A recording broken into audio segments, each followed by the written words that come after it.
We are continuing to follow the breaking news out of Mechanicville on Harris Avenue. We now know 4 children and 2 adults were found dead inside an apartment following a welfare check by police last evening. The news has obviously shaken that community. While the quiet city of Mechanicville, New York, a close-knit community of approximately 5,000 residents located about 18 miles north of Albany, was recently the site of a discovery so harrowing it has left the entire region in a state of profound shock. Please like, share, and subscribe. On the evening of Tuesday, June 23, 2026, the silence of a working-class residential corridor was broken when the Mechanicville Police Department responded to a request for a welfare check at apartment M5 in the John S. Moore housing complex at 2 Harris Avenue. Neighbors, who lived in close proximity and were accustomed to the sounds of life through the complex's thin walls, had grown increasingly concerned after not seeing the residents for several days. One neighbor, Stephanie Sweeney, who considered herself a best friend to the family, eventually noticed the unmistakable smell of death and saw that the air conditioner and windows of the apartment were swarming with flies. How is it possible that in a community where everyone knows their neighbor, a family of 6 could lay deceased for nearly 2 weeks before the world outside took notice? When officers finally gained access to the residence through building management at approximately 6:20 p.m., they were met with a scene that Chief William Bill Rabbit would later describe as a profound tragedy. Inside the apartment, they discovered the remains of 6 family members representing 3 generations. Due to the advanced state of decomposition, which indicated the victims had been dead for a long period of time, immediate identification was impossible at the scene. It was only after subsequent investigation and autopsies conducted at Albany Medical Center by Dr. Michael Sakirica that the identities were confirmed.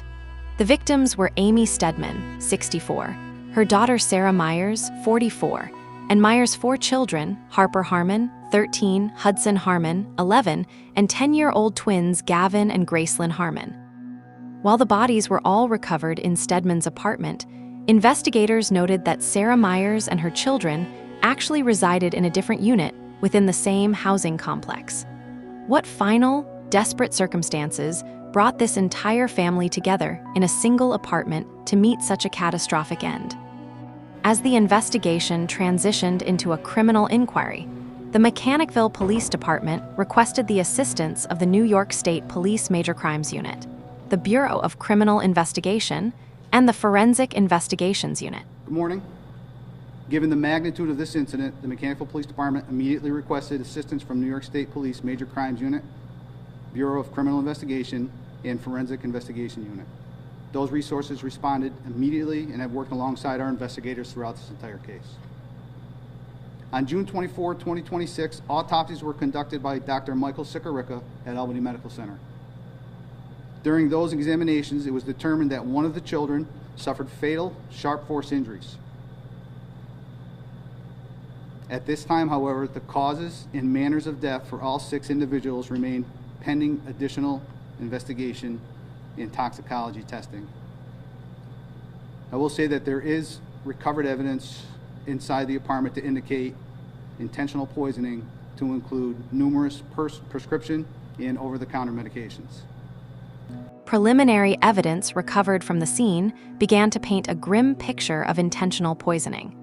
Investigators found numerous prescription and over-the-counter medications throughout the residence, and additional reports from local sources indicated that syringes were found, suggesting the children may have been injected with drugs. Chief Rabbit stated that the evidence pointed strongly toward a murder-suicide orchestrated from within the family group, noting there was no evidence of third-party involvement or an ongoing threat to the public. In the final moments of their lives, were the children aware of the betrayal by the very person meant to protect them, or were they quietly sedated into a sleep from which they would never wake? A particularly disturbing detail emerged from the forensic examinations. While 5 of the victims appeared to have been poisoned, one of the children suffered fatal sharp force injuries, an indicator of direct physical violence.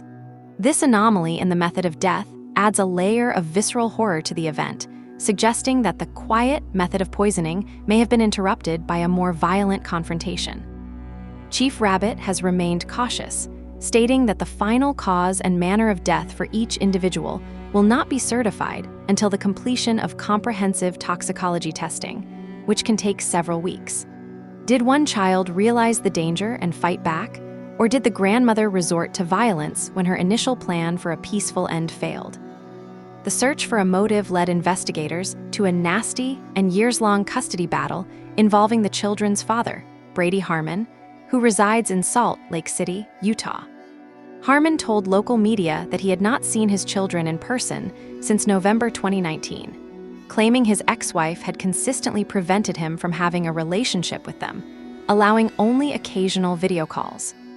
Just days before the bodies were discovered, a judge had granted Harmon 2 months of custody, and the children were scheduled to travel to Utah to be with him the very next Wednesday. Harmon expressed his devastation, stating, "I went from thinking, I'm going to see my children," to saying, "I will never see my children again." He further remarked that he wished to bury his children in Utah to keep them as far away from their mother as possible. Was the prospect of losing the children to their father the final trigger that led Amy Steadman to decide that if the family could not be together in New York, they would not be alive at all? Supporting the theory of a planned murder-suicide was a handwritten note recovered by police inside the apartment. While the specific contents of the note have been withheld to protect the integrity of the ongoing investigation, Chief Rabbit confirmed that its wording strongly suggests that Amy Steadman was the primary person responsible for the deaths. The investigation into the family's history revealed a pattern of domestic turmoil. And professionally before final conclusions are reached. Based on the evidence collected to date, including evidence recovered from inside the residence, investigators believe these deaths occurred entirely within the apartment and have found no evidence indicating the involvement of any outside individual. There remains no threat to the public. Evidence recovered during the investigation, including a handwritten note and other circumstantial evidence, strongly suggests that Amy Steadman was involved in the deaths. However, final determinations regarding responsibility will be made only after all investigative findings, toxicology results, and medical examiner reviews have been completed. In 2022, Steadman had shared a GoFundMe page on behalf of her daughter, who was reportedly seeking financial assistance to escape a domestic violence situation. This background suggests a family that had been living in a state of high stress and isolation for years. Does the note reveal a grandmother who viewed her actions as a final act of protection, or does it show the cold calculation of someone unwilling to yield control? The impact on the Mechanicville community has been profound. In a city where everyone knows everyone, the loss of 4 local children has been particularly difficult to process. The 4 children were homeschooled, which explained why their 2-week absence was not immediately noticed by the local school district. However, the Mechanicville City School District quickly moved to provide counseling services for any students or residents affected by the news. Neighbors like Nicholas Gilbalt, who lived above Steadman, remembered the children as beautiful and loving, and noted that the silence following their usual noisy play was deeply saddening. Stephanie Sweeney, devastated by the loss of her friend and the children who called her Nana, organized a community vigil to honor their memories. As the residents of Harris Avenue walk past apartment M5, will they ever be able to reconcile the wonderful, wonderful people they knew with the nightmare that unfolded behind that door? The investigation remains active as authorities await the final medical examiner's reviews and the cross-referencing of all available testimonies and scene findings. Chief Rabbit has asked for the public's patience, reminding them that the discovery was only made a few days prior, and that an investigation of this magnitude requires a thorough, professional approach to get it right. The police have reiterated that there is no evidence that Sarah Myers was a co-conspirator, but they have also not ruled out any possibilities until the toxicology reports are finalized. Was Sarah Myers a willing participant in a tragic pact to keep the family together, or was she the first victim of a mother who had finally reached a breaking point?